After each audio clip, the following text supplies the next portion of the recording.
Welcome to Mad Minds, where history isn't just remembered, it's felt. Tonight, we go back more than 3,000 years into the golden heart of ancient Egypt to uncover the story of a pharaoh unlike any the world had seen before. He wasn't just a king, he believed he was a god, and when he challenged the very foundations of his civilization, the world he ruled began to unravel, piece by piece. This is a story of obsession, heresy, power, and silence. A story that was buried until now. This is the god who went mad, Akhenaten, and the fall of ancient Egypt, and it begins in the shadow of the gods. But Chapter 1, Gods Made of Stone. Before Rome marched, before Babylon rose, before Greece even whispered its questions into the wind, there was Egypt, not born from war, but from something far more terrifying, eternal order, a civilization that didn't claw its way out of chaos, but stepped calmly from it, already crowned, already divine. Its heart did not beat, it flowed, the Nile, a river that bled through the desert like a scar in the flesh of the earth. Every year, without fail, it flooded, and every year, life returned, green where there should have been death, grain where there should have been sand. They didn't question it, they worshipped it. Because in Egypt, nothing was coincidence. Everything, every stone, every shadow was designed. They believed in gods, not a god, not a few, thousands. Gods for the river, for the sky, for silence, for scorpions, for ink, for breath, for dreams. And above them all, a single law, Maut, balance, truth, order, the spine of the universe. To break that order wasn't just a sin, it was to unmake the world. Their myths were not stories, they were instructions. Ra, the sun god, sailed across the sky each day and descended into the underworld each night, only to rise again, dragging light from the jaws of chaos. Osiris, murdered by his brother Set, was resurrected by Isis, becoming ruler of the dead. Anubis weighed the heart of every soul against the feather of Maut. And if your heart was heavy, you didn't go to hell, you were devoured, erased, as if you never existed. And yet, none of these gods were as feared as the one who walked among them. The Pharaoh. He wasn't called divine as a metaphor, he wasn't symbolic, he was the living god, Horus, in the flesh. His bloodline descended from the star. His voice was law not because it was powerful, but because it was believed to be perfect. When he died, he didn't rot. He transformed, he crossed into the underworld, became Osiris, and reigned forever in the land beyond the sun.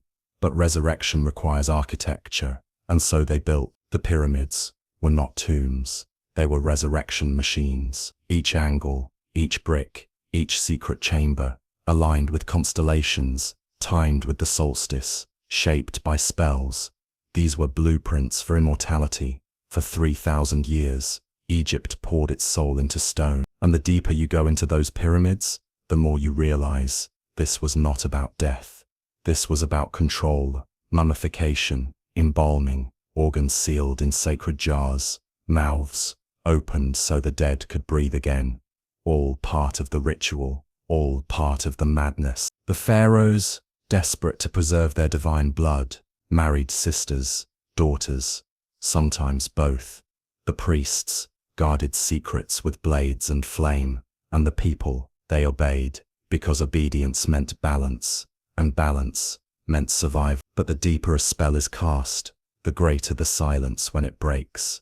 Even the gods began to grow quiet, even the statues began to crumble, and in that silence, something began to stir, a whisper, a question. What if we've been wrong? What if there are not many gods? What if there is only one? It was blasphemy, treason, but someone believed it. A boy, sickly, isolated, strange, born of the royal bloodline, raised in golden halls, but always alone with his thoughts, watching rituals he didn't trust, praying to gods he didn't believe in. That boy would become Pharaoh, and that Pharaoh would erase the gods. But before we speak his name, before we watch his heresy take fire, you must understand what he was trying to destroy. This was Egypt, a machine made of myth, a country run by the dead, a world where truth was carved into walls, and to question it was to risk being wiped from history. For 3,000 years, Egypt stood still because it believed stillness was sacred. But then, it moved, and when it moved, it cracked, and from that crack, a light would pour, not the warm light of Ra, but a blinding, scorching flame, a sun that would not set, a God that would not share, a man who believed he was the sun. His name was Akhenaten. Chapter 2, the divine bloodline. His name was not always Akhenaten. He was born Amenhotep I, a prince of the greatest dynasty Egypt had ever known, the son of Amenhotep III, a pharaoh so rich, so powerful, and so obsessed with luxury that Egypt during his reign shimmered like a dream, cast in gold. The temples were bursting with tribute, the priests of Amun grew fatter with offerings, and the statues of the gods towered higher than ever before. But in the quiet corners of the palace, something else was happening. The boy who would become pharaoh was not like the others. The records are vague, the depictions even vaguer. His body, when drawn later, was not heroic, not idealized. It was elongated, with wide hips, thin limbs, a long neck, and a strange alien-shaped skull. Some believe he had Marfan syndrome, or Froehlich's disease. Others argue he was simply reimagining himself spiritually. No one knows for sure. What we do know is this: he didn't fit the mold of a god. He didn't want. From a young age, Amenhotep I was drawn not to the opulence of the court, but to the sun, not the gods in their temples, but the one force that was undeniable. The sun rose, the sun wars, the sun warmed, the sun gave life to Egypt. It didn't need rituals, it didn't need sacrifice, it simply was, and so he stared at it, obsessed over it, painted it, wrote hymns to it, not to Ra the traditional sun god, but to attend the sun disk itself, a glowing circle with rays extending outward, each ray ending in a tiny hand, as if the light itself was touching the earth. There was no mythology, no animal head, no family tree, just a pure, perfect orb in the sky. It was absolute, and so in the golden shadows of his father's palace, Amenhotep began to ask questions no one dared to speak aloud. Why do we worship so many gods? Why do they contradict each other? Why must truth be fragmented, scattered across temples, priests, scrolls? Why not one? Why not this? But Egypt was not ready for questions. Egypt was built on answers, permanent, unshakable answers, carved into stone and enforced by the sword. The priests of Amun held massive power, rivaling even the pharaoh himself. They controlled the temples, the rituals, the economy of belief. And this boy, strange in body, stranger in thought, was a threat they couldn't yet see coming. When Amenhotep III died, the throne passed to his son, Amenhotep V, Pharaoh of Egypt, Lord of the Two Lands, son of Ra. But the boy who became king had no interest in preserving the legacy of gods. He wanted to burn it down. At first, the change was subtle. He built a few temples to Aten, commissioned hymns in its name, began replacing the image of traditional gods with the radiant sun disk. Priests grumbled, courtiers whispered, but the system held, for now. And then, in the 5th year of his reign, he made a decision that shook the pillars of heaven. He changed his name from Amenhotep, Amun is satisfied, to Akhenaten, effective for their turn. In that moment, he severed the divine bond between Pharaoh and Egypt's greatest god. A name change may seem small, but in ancient Egypt, it was everything. It was a rebirth. It was identity. It was the throne itself. And he didn't stop there. He abandoned Thebes, the ancient capital of the empire. He declared it tainted by the old religion, corrupted by the lies of the priests. He marched deep into the desert, far from the heart of Egyptian tradition, and began building a new city from nothing, Akhenaten, the horizon of the Aten. We now call it Amarna. It rose in the dust like a hallucination, white-walled temples, open-air sanctuaries, no images of gods, only the disk, always watching, always burning. There were no shadows in Amarna, no need for mystery, Everything was laid bare beneath the sun.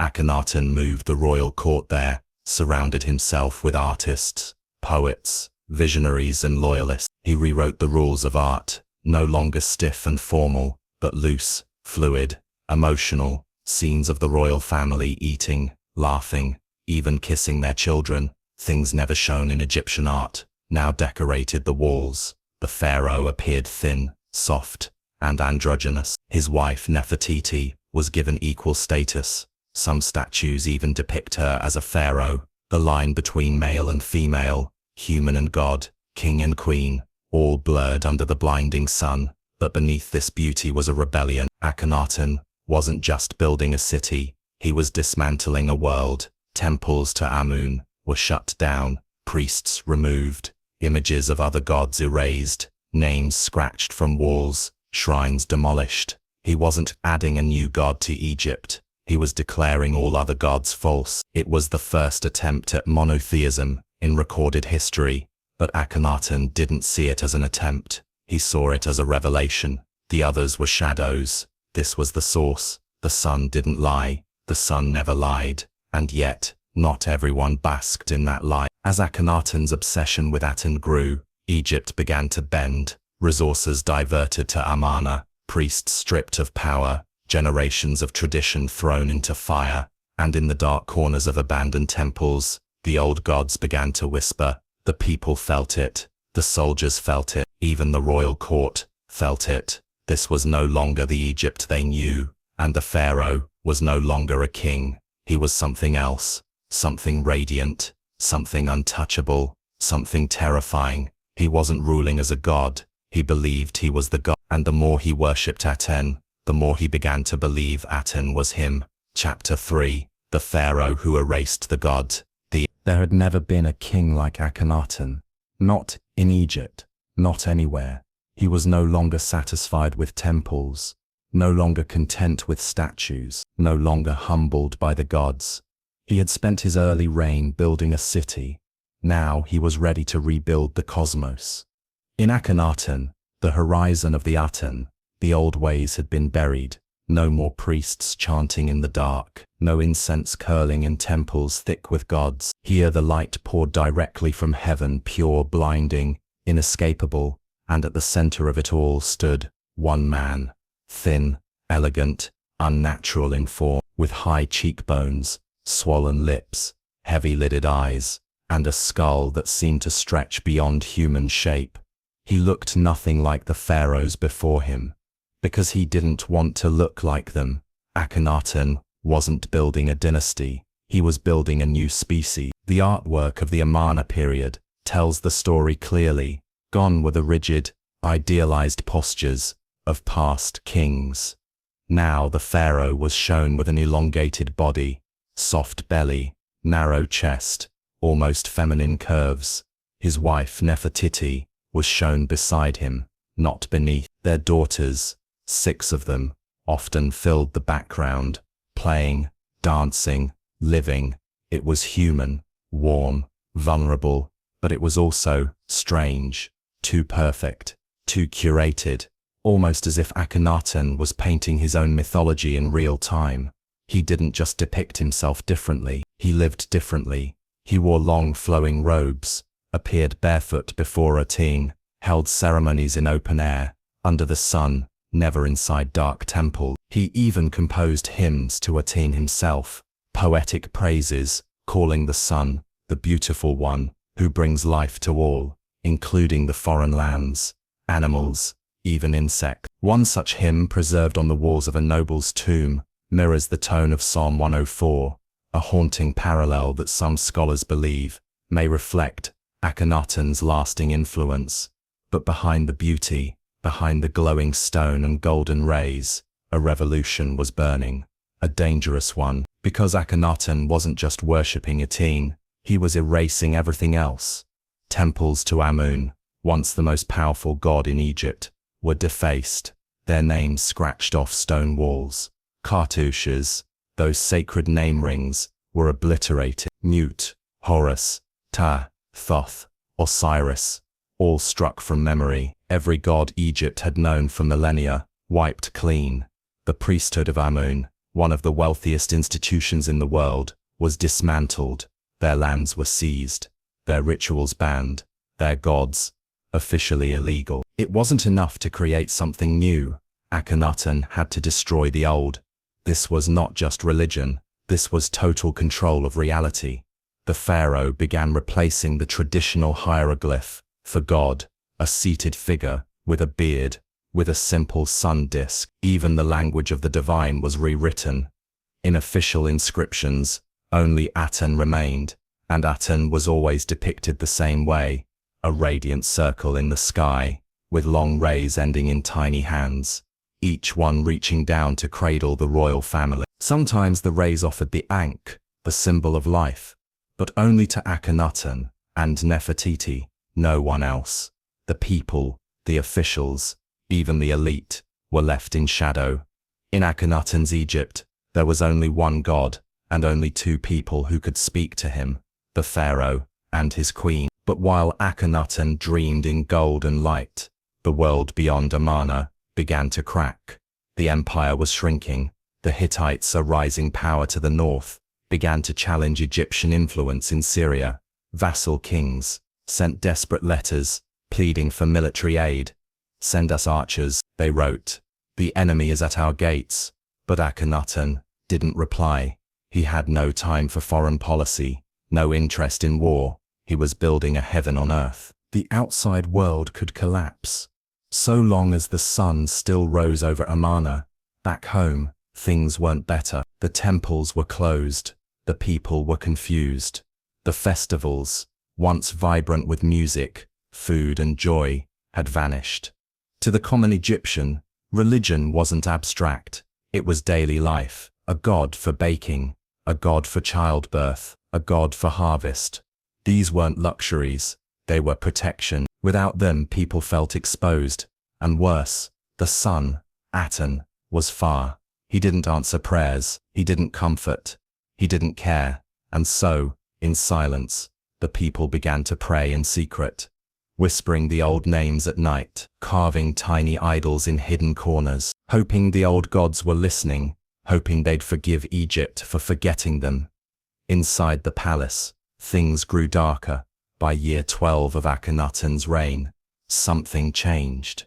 There were no more depictions of the royal family together. Nefertiti vanished from official records. Their daughter, Akhenaten, died, perhaps in childbirth, perhaps in plague. There was grief, and then nothing. Some believe Nefertiti was exiled. Others believe she became co-regent under a new name. Still others whisper she was assassinated. No one knows. Because Akhenaten's world had closed in, he withdrew deeper into Aten worship. Rituals became more elaborate. Fewer officials were allowed into his presence. Art became less natural, more symbolic. Aten's rays no longer touched the people, only the king. The god had turned his face to the sun and away from the earth. And still, the empire trembled. The Hittites grew stronger, trade weakened. Disease spread, the people starved, but Akhenaten only looked upward. He had burned the gods to build a new heaven, but he forgot something crucial. Heaven needs worshippers, and outside Amarna, Egypt was beginning to forget him. The temples stood silent, the statues broken. The pharaoh, divine in his own mind, stood alone in the light, alone with Aten, alone with the sun, and soon, he would vanish from history altogether. Chapter 4. The Collapse of a God. By his 12th year as pharaoh, Akhenaten had reshaped the cosmos. He had cast down the gods of his ancestors, closed their temples, choked off the power of Amun, and wiped his name from every wall. He had built his own city, Akhenaten, the horizon of the Aten, where he stood alone in the golden light of the sun. But what happens when the light blinds you? What happens when you burn the world just to stand alone in the ashes? The royal family was worshipped. Temples to Aten gleamed in the desert. Priests had been reduced to nothing. And Akhenaten was not just a ruler, but the sole voice of the divine. But then, something changed. In the early carvings at Amarna, the pharaoh is always surrounded by his family. Nefertiti, his queen, radiant and powerful. Their daughters, laughing, cradled in their arms, kissed under the rays of Aten. There was warmth, affection, intimacy, but then, silence. Suddenly, Nefertiti disappears from the art. Her name vanishes from the records. No announcement, no explanation. One theory says she died. Another claims she was exiled. A third, more haunting idea suggests she returned, under a new name, as Smenkhkare, a short-lived co-ruler, who may have been Nefertiti herself, in disguise. We will never know. And in her absence, Akhenaten became something else. The grief changed him. He became reclusive, withdrawn. The rituals became more intense, more insular, more obsessive. The art changed too. The softness faded. The pharaoh, once depicted with children and joy, was now shown rigid, isolated, lost in trance beneath the Aten. Even his own image became colder, elongated further, alien, unearthly. As his empire shrank, his delusions grew. Letters from Egypt's allies, real, preserved in clay, tell the story clearly. They begged for help as invaders closed in. The enemy is killing us. Why will the king not send archers? My cities are burning. Send help or we are lost. But the pharaoh did not answer. His world was Amarna. His truth was Aten. The rest of Egypt, the borders, the politics, the pain, were nothing to him now. The real world was slipping away, and so Egypt began to rot from within. The temples were in ruins. The economy weakened. The gods were gone. But so was faith. The common people, cut off from their old rituals, now whispered ancient prayers in secret. Amun, once disgraced, began to return, in shadows. And then came the disease. Archaeological evidence from Amarna shows signs of sudden death. Tombs of royal daughters, hastily sealed, walls depicting royal mourners in anguish. One by one, his children died. His daughter, Akhenaten, gone, possibly in childbirth. Two others, Setepenre, Neferua, vanish from records shortly after. Even his mother, Queen Ta, is believed to have died during this time. And Akhenaten, he grew more fanatical. He tightened control. He doubled down on the light. But something had shifted. The Aten no longer gave life. It began to consume. Cackle. Then, the pharaoh died. No record of mourning. No great ceremony. No known tomb. Just gone. Erased. There is no body. No confirmed resting place. No pyramid. No coffin.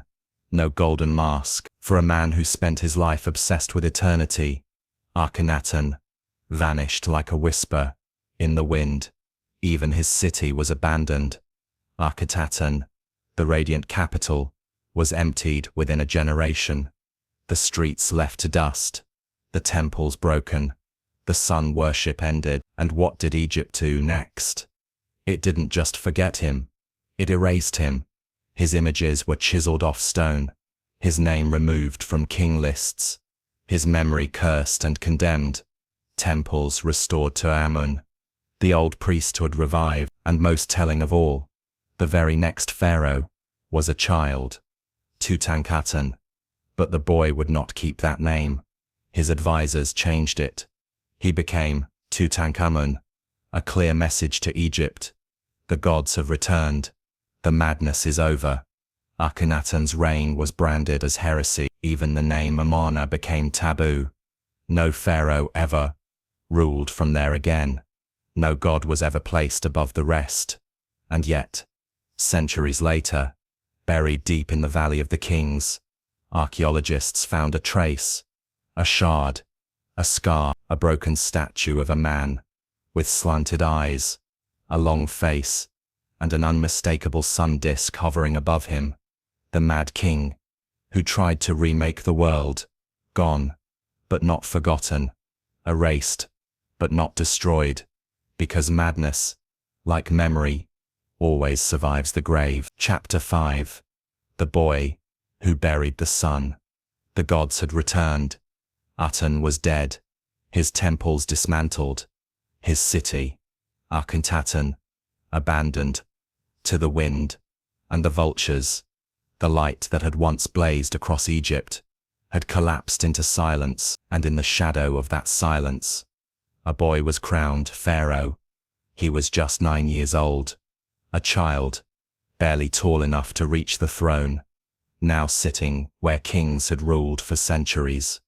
His name was Tutankhaten, living image of the Aten, but almost immediately, his name was changed. He became Tutankhamun, living image of Amun. It wasn't subtle. It wasn't a mistake. It was a funeral, a ritual burial of his father's god.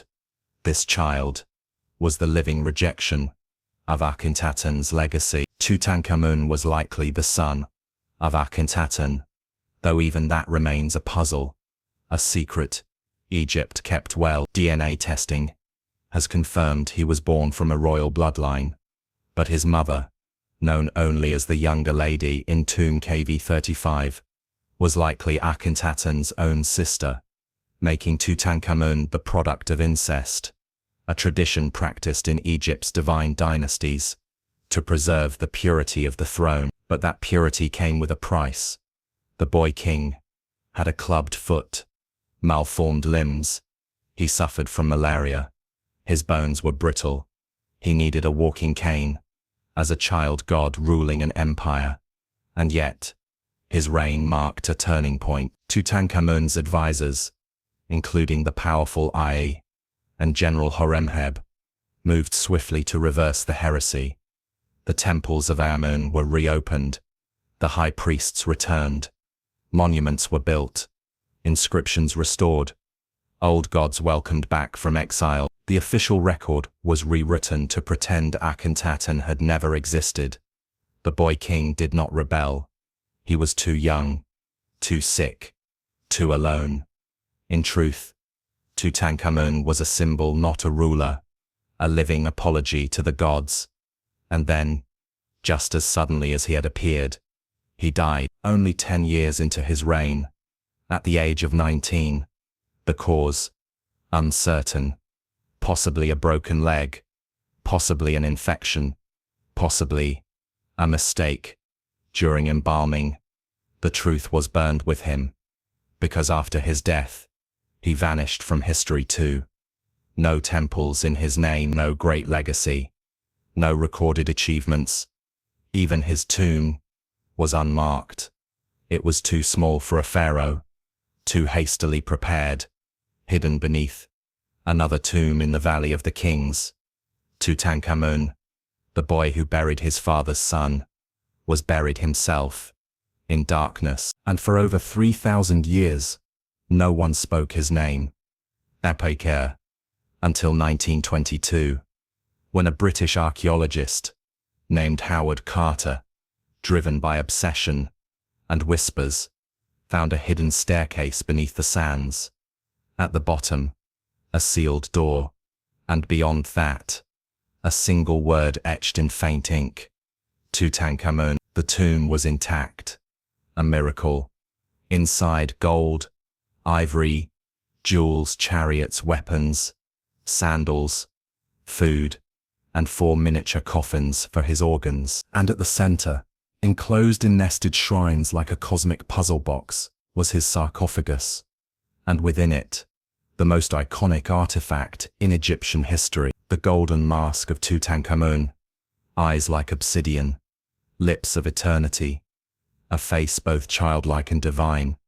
The boy king, remembered at last, but Egypt does not forget lightly. Within weeks of the tomb's opening, people began to die. Lord Carnarvon, Carter's patron, was bitten by a mosquito, then died of blood poisoning. Lights went out across Cairo at the moment of his death. The press declared it the curse of the pharaoh. Others followed. A visitor died of fever. An archaeologist collapsed mysteriously. A radiologist, who x-rayed the mummy, died of illness. Carter himself was untouched, but the myth had already taken root. The world was hypnotized. The curse wasn't real, but the legacy was. Because Akhenaten, the forgotten heretic, lived through his son, Tutankhamun's tomb, untouched by time, gave birth to a new era of Egyptology. It reintroduced the world to gods carved in stone, kings buried with spells, and a civilization obsessed with eternity. But what they didn't realize was that the real curse wasn't in the tomb, it was in the blood. Akhenaten's experiment had failed, but his vision had survived. In monotheism, in art, in silence. Because Egypt didn't just try to erase a man, it tried to erase an idea. And that idea still burns, just beneath the sand.